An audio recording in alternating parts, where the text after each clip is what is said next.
अब सबसे important portion है, मैं पहले ही बता था 4 सेक्शन, जैसे जब आप प्रोग्रामिंग करते, वेब डेवलपमेंट करते हैं, मैं तो उसी फील्ड का हूँ। एक आपका फ्रंट एंड होता है, एक बैक एंड होता है, एक डेटाबेस होता है, एक आपका वो होता है क्या कह रहे थे, क्या, आर्किटेक्चर। आर्किटेक्चर या जावा डेटाबेस कनेक्टिविटी जिसको हम कहते हैं, तो फ्रेमवर्क जिसको कहते हैं, ठीक है। फिर मैं समझाता हूँ। एक होता है फ्रंट एंड, जो आप जिस पे लिखते हैं अपना बैंक अकाउंट नंबर। एक बैक एंड जो आपका पूरा इन्फॉर्मेशन दे देता है, जैसे आधार नंबर के थ्रू या वोटर आईडी कार्ड के थ्रू। एक डेटाबेस जिसमें सब स्टोर्ड है, और एक फ्रेमवर्क होता है, स्टार्स फ्रेमवर्क है, हाइबरनेट फ्रेमवर्क है, वो मैं बाद में बताऊंगा, कंप्यूटर की बात नहीं, आज कॉन्स्टिट्यूशन की बात करें, ठीक है। तो मैंने कहा उसी तरह से डेमोक्रेसी के चलने में 4 पिलर्स मेन है। एक आर्मी जो चीज़ है बहुत इंपॉर्टेंट, लेकिन वो एक्सटर्नल थ्रेट के लिए, वो इंटरनल पिलर नहीं है। तो एक इलेक्टेड गवर्नमेंट जो हर देश की सबसे बड़ी पावर है, डेमोक्रेसी का मतलब ये है। दूसरी जुडिशरी, जो कि जुडिशियल जो जजेस हैं, जो कि जुडिशरी के सबसे बड़े एजेंट है। तीसरा आपकी नौकरशाही, हाँ, थोड़ा सा बस बहुत हीट है आज। तीसरा है आपका जो एग्जीक्यूटिव है या ब्यूरोक्रेसी है, sorry, bureaucracy is the right word. तीसरा आपकी ब्यूरोक्रेसी है, जिसने की जो कि आपके जो है जो है आपका जो है पूरी जिसको मैं कहता हूँ उसमें बहुत चीज़ आ जाती है एक तरह से। तो जो ब्यूरोक्रेसी के हाईएस्ट 4 मैं आपको बताता हूँ, 4 मैं एक छोटा एग्जांपल देता हूँ। गवर्नमेंट का जो काम है, गवर्नमेंट कुछ भी कर सकती है, उसको वो उसके पास सुप्रीम पावर है, अल्टीमेट पावर है गवर्नमेंट ऑफ द डे के पास। लेकिन गवर्नमेंट का फंडामेंटल काम एडमिनिस्ट्रेशन, गवर्नमेंट का काम बैंक चलाना फंडामेंटली, या गवर्नमेंट का काम रेल, ये क्या कहें, एप्रॉन टीवी बेचती थी गवर्नमेंट पहले, और फिर विजय स्कूटर बना, ये सब गवर्नमेंट का फंडामेंटल सिविल सर्विस है, पुलिसिंग है, आपका ये है इनकम टैक्सेशन है, और उसके बाद आर्मी। तो चलिए, आर्मी का तो आर्मी का काम है, ठीक है। तो गवर्नमेंट का ये है, और ये मैं आपको बताना चाहता हूँ पेज में खाते हैं। तो इसी तरीके से 4 सेक्शन है डिवाइडेड है। जुडिशरी है, सबसे ऊपर आपका इलेक्टेड गवर्नमेंट है, सबसे ऊपर है, ठीक है। इधर जुडिशरी है, इधर एग्जीक्यूटिव है, जिसको कि हम कहते हैं कि जिसको कि एग्जीक्यूटिव क्या कहते हैं, ब्यूरोक्रेसी कह लीजिए, जिसको हम कार्यवाहक अधिकार कहते हैं, ठीक है। गवर्नमेंट के पास है आपका विवेकाधीन अधिकार, डिस्क्रिशनरी पावर। इलेक्ट ये ब्यूरोक्रेसी के पास, या एग्जीक्यूटिव के पास, एग्जीक्यूटिव भी अच्छे छोटे, ब्यूरोक्रेसी से भी अच्छे एग्जीक्यूटिव, मतलब एग्जीक्यूटिव सबको ले लेता है। ब्यूरोक्रेसी थोड़ा अच्छा शब्द है, जैसे आईएसपीसीएस को एग्जीक्यूटिव, एक इंस्पेक्टर को भी आप एग्जीक्यूटिव कह सकते हैं, एग्जीक्यूशन। तो वो है उसका।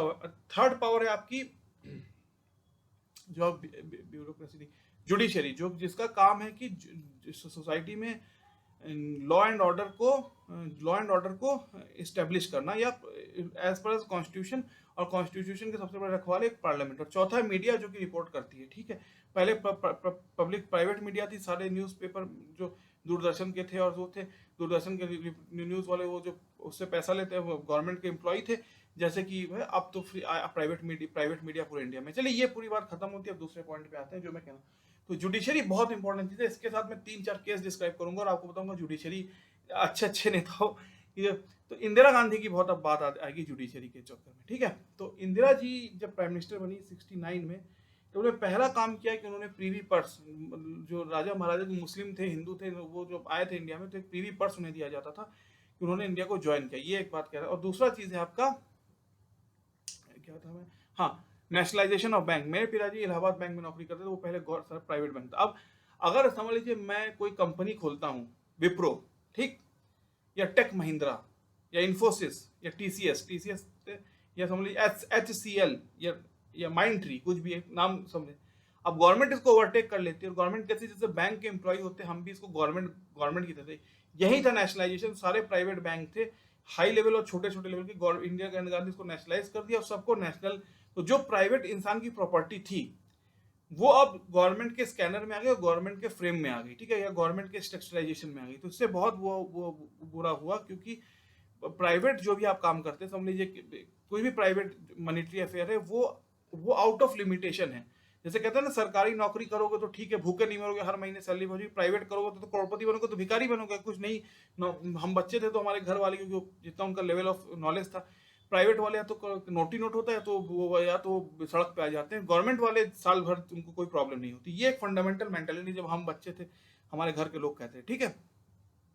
तो तो प्रीवी पर्स, और जो तो गवर्नमेंट कोर्ट ने तब कहा कि आप नेशनलाइज कर रही हैं, भाई ये तो प्राइवेट लोग की प्रॉपर्टी है। भाई कि कोई प्राइवेट आदमी ने अपना बैंक बनाया, उसने जैसे बैंक बिजनेस करता है, उसे समझ लीजिए उसने बैंक बैंक बनाया, बैंक ने बहुत प्रॉफिट किया, प्राइवेट बैंक ने, तो सारी प्रॉपर्टी तो उस आदमी की होगी ना, उसी ने क्रिएट किया, कोई गवर्नमेंट ने तो बनाया नहीं। अगर आप उसको ओवरटेक कर लेंगे तो वो तो आपकी प्रॉपर्टी, पब्लिक प्रॉपर्टी हो गई, वो उस आदमी का प्राइवेट डोमेन में तो नहीं रहा ना। तो इसी को गवर्नमेंट ने कहा। फिर प्रीवी पर्स में भी कहा कि प्रीवी पर्स आप ऐसे हटाइए मत, कहा। फिर कई केस हुए, आपको बता देता हूँ, गोलक लेकिन सबसे, हाँ, 75 में उनको जब जस्टिस सिन्हा ने हटाया था वो। लेकिन मैं सबसे इंपॉर्टेंट केस की बात करता हूँ जिसके कारण इंदिरा गांधी ने लगाया था ये इमरजेंसी, ये बहुत इंपॉर्टेंट है, जुडिशरी का ये है, लेकिन मैं केस बता के आपको समझाता हूँ। तो एक मठ था, हिंदू मठ था साउथ इंडिया में, उसको कहते थे केशवानंद भारती जी का मठ था। तो गवर्नमेंट केरला में लैंड रिफॉर्म मतलब सुनिए, हम जमींदार हैं, हम राजा महाराजा, हमारे पास 1000 करोड़ की संपत्ति है, लैंड है, तो हम इतनी लैंड की हमको जरूरत नहीं, हम तो इस रूम में भी रह सकते हैं। तो गवर्नमेंट एक्सेसिव लैंड को जो है गवर्नमेंट टेक ओवर कर लेती थी, कि वो पब्लिक में बांट देती थी, ठीक है। जैसे फॉर एग्जाम्पल आप इनकम टैक्स का देखिए, आप समझ लीजिए लाखों पति, आप गवर्नमेंट में आईएएस ऑफिसर है, बहुत बड़े, आपकी हजारों करोड़ की आपकी सॉरी लाखों की सैलरी है, तो गवर्नमेंट उतना टैक्स भी आप चलेगी। करोड़पति जो, कौन बना करोड़पति में, जो आप प्राइस जीतते हैं, जितना मुझे पता है, 1 करोड़ रुपए जीते हैं तो उसमें 30% टैक्स लिया जाता है, इंटरटेनमेंट टैक्स, ठीक है। टैक्स के बिना टैक्सेशन से ही गवर्नमेंट चलती है किसी भी देश में, ठीक है। मैं प्रियेश होकर आपको ये बताना चाहता हूँ।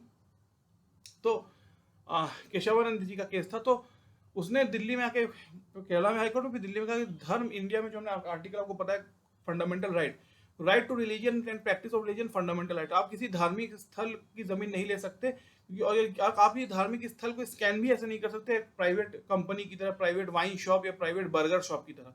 धार्मिक स्थल का स्टेटस अलग है इंडिया में, किसी भी धर्म का हो वो, उसमें मैं नहीं जाना चाहता, ठीक है।